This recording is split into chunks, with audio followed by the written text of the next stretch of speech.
ये जितने मसल्स हैं ना ये प्रोटीन से बनते हैं।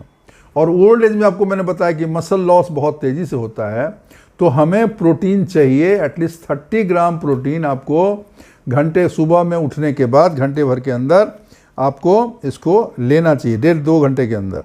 ठीक है, इससे क्या होता है, it triggers muscle protein synthesis.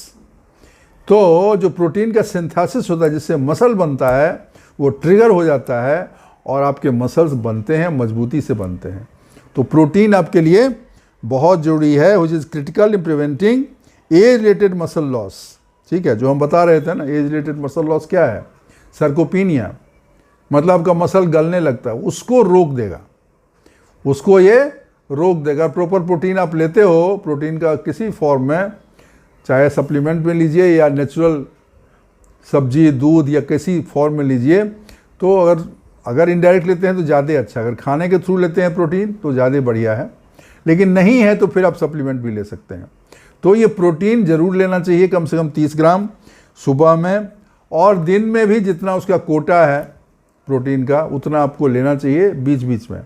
क्या प्रोटीन जो कंज्यूम नहीं होता वो फिर बाहर निकल जाता है। Protein it's not like fat, कि फैट बॉडी में है, जो नहीं डाइजेस्ट हुआ, जो यूज़ नहीं हुआ, वो मोटापा के रूप में जम जाता है, वैसा प्रोटीन का नहीं है। इसलिए प्रोटीन आपको कंसिस्टेंटली थोड़ा थोड़ा दिन भर लेना है, लेकिन 30 ग्राम तो सुबह आपको जल्दी से ले लेना है, क्योंकि ये आपको हेल्प करेगा मसल लॉस से। और उसकी वजह से जो आपका गिरने का डर है, मूवमेंट का जो प्रॉब्लम है, जो हो सकता है अगर आपका मसल वीक हो जाए, उससे आपको बचाता है। तो ये ज़रूरी है कि आप प्रोटीन सुबह में ज़रूर लें।